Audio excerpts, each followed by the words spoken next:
السلام علیکم ورحمۃ اللہ وبرکاتہ۔ الحمدللہ رب العالمین الذي اختص شهر رمضان بفضيلة الصيام وجعله شهرا تفتح فيه أبواب الجنان وتغلق فيه أبواب النيران، والصلاة والسلام على عبده ورسوله خير من صلى وصام وتهجد وقام وعلى آلہ وصحبہ البررۃ الکرام، اما بعد۔ میرے دوستو، بزرگوں، اسلامی بھائیوں اور بہنوں، سامعین و سامعات کرام، فیس بک پر سننے والے، صدائے حق سننے والے ساتھیوں، آج 2 رمضان المبارک 1444 ہجری 25 مارچ 2023 عیسوی مطابق 11 گتے چیت 2079 بکرمی سنیچر کا دن، میں محمد مستقیم مدنی 3-4 ہفتوں کے بعد آپ لوگوں کی خدمت میں فیس بک پر صدائے حق کا لائیو پروگرام لے کر حاضر ہو گیا ہوں۔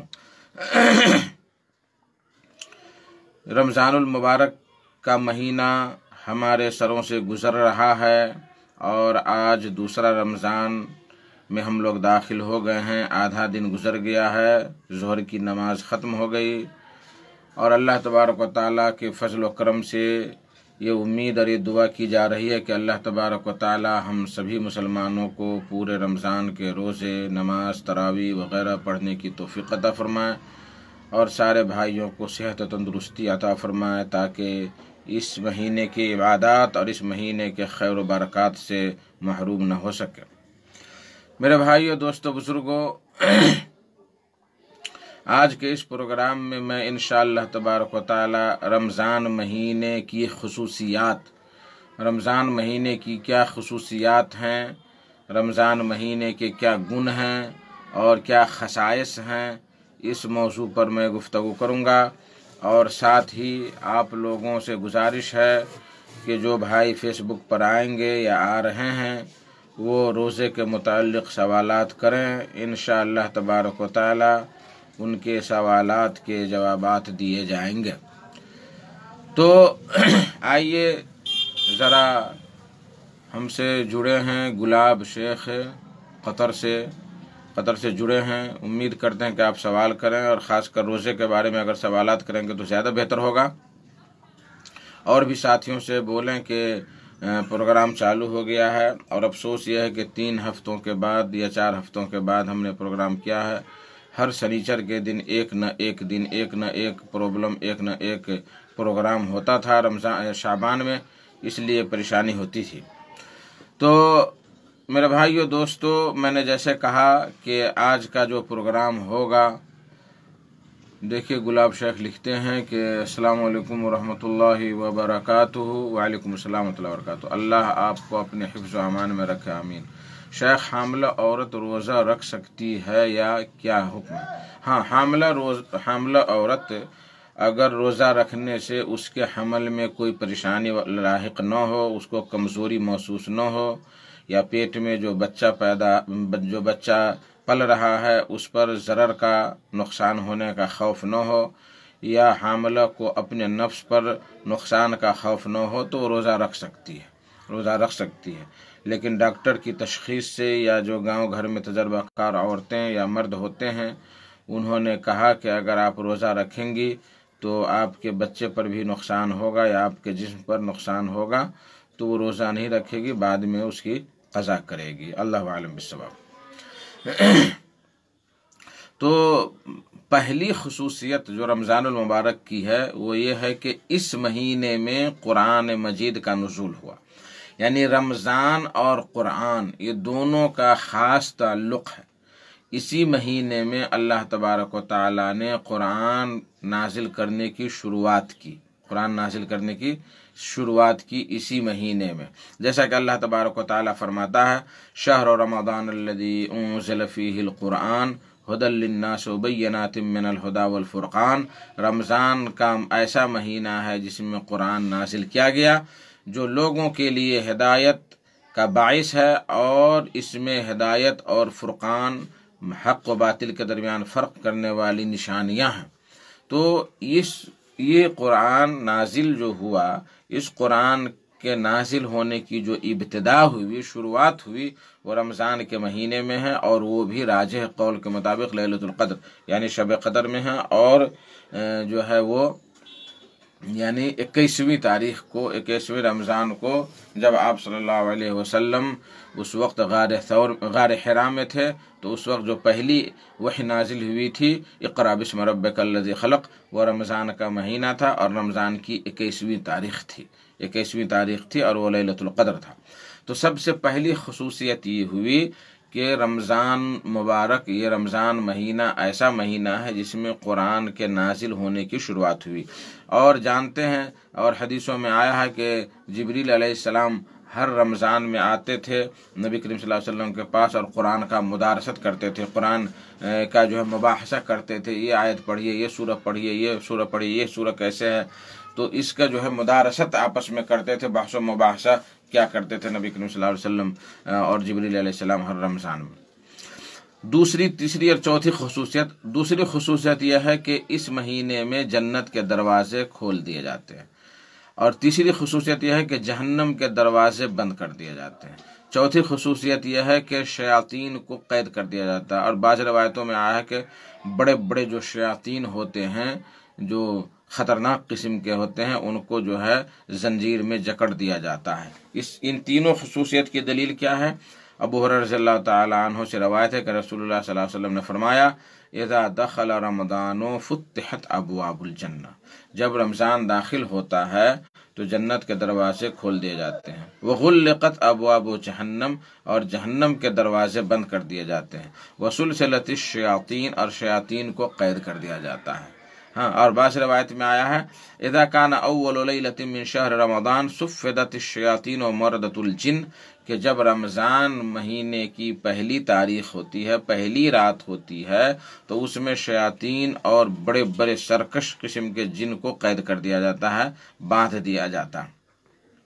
وغلقت ابواب النار، اور جہنم کے دروازے بند کر دیے جاتے ہیں، فلم یفتح منہا باب، تو اس میں سے کوئی بھی دروازہ نہیں کھلتا ہے۔ وفتحت ابواب الجنہ، اور جنت کے دروازے سارے کے سارے دروازے کھول دیے جاتے ہیں، فلم یغلق منہا باب، ان میں سے کوئی بھی دروازہ بند نہیں کیا جاتا۔ وینادی منادن، اور پکارنے والا پکارتا ہے، یا باغی الخیر اقبل و یا باغی الشر ادبر، یا باغی الشر اقصر، کہ اے خیر بھلائی کا کام کرنے والے، اور آگے بڑھو، اور آگے بڑھو، آگے بڑھ کر کے کام کرو، اور اے برائی کا ارادہ رکھنے والے، تم اپنی برائی سے باز آ جاؤ۔ تو میرے بھائیو دوستو، یہ موسم بہار ہے، اور اس موسم میں نیک اعمال کرنے کے سارے راستے ہموار ہیں۔ روزہ رکھنا ہے، تراویح پڑھنی ہے، فرض نماز کی ادائیگی پابندی کرنی ہے، سنن نوافل کی پابندی کرنی ہے، اسی طریقے سے قرآن مجید کی تلاوت کرنی ہے، درس و تدریس اگر ہو رہا ہے تو اس میں شامل ہونا ہے، اسی طریقے سے جو ہے صدقہ خیرات کرنا ہے۔ تو اس طرح سے جو ہے اعمال صالحہ، نیک اعمال کے جتنے بھی دروازے، جتنے بھی اسباب ہیں، جتنے بھی طور طریقے ہیں، سب اس مہینے میں جو ہے واضح رہتے ہیں، کھول دیے جاتے ہیں، اور لوگ الحمدللہ اس کو بجا لانے میں فخر محسوس کرتے ہیں۔ اور جہنم میں جانے والے جتنے بھی نافرمانیاں اور معاصی ہیں، وہ نافرمان لوگوں پر بھی بوجھ بن جاتا ہے، پریشانی ہو جاتی ہے۔ تو اللہ کے نبی صلی اللہ علیہ وسلم نے جو فرمایا، تو یہاں جو ہے جنت میں جانے کے راستے، جہنم سے بچنے کے راستے سارے کے سارے جو ہے کھل جاتے ہیں اور مسدود ہو جاتے ہیں۔ تو میرے بھائیو دوستو، یہ ہمارے لیے فخر کی بات ہے، اور یہ ہمارے لیے شرف کی بات ہے کہ ہم اس مہینے کو غنیمت جانیں، اور غنیمت جان کر کے نیک اعمال میں پیش قدمی کریں۔ لیکن افسوس کی بات یہ ہے کہ بہت سارے مسلمان جو اپنے آپ کو مسلمان کہلانے والے ہیں، بہت سارے لوگ اہل حدیث کہلانے والے ہیں، وہ بھی اس مہینے میں برے کام سے نہیں بچتے ہیں، شراب و شباب سے نہیں بچتے ہیں۔ بہت سارے لوگ ابھی بھی شراب پیتے ہیں، کھلے عام تمباکو اور کھینی کھاتے ہیں، کھلے عام گٹکا کھاتے ہیں۔ انہیں شرم کرنی چاہیے، انہیں لحاظ کرنا چاہیے کہ ایسا نہ ہو کہ اللہ تبارک و تعالیٰ ان پر اپنا عذاب نازل فرما دے۔ دیکھیں گلاب شیخ صاحب کیا لکھتے ہیں، کوئی شخص تراویح کی نماز جماعت سے پڑھ رہا ہے، اور وہ 4 یا 6 پڑھ کر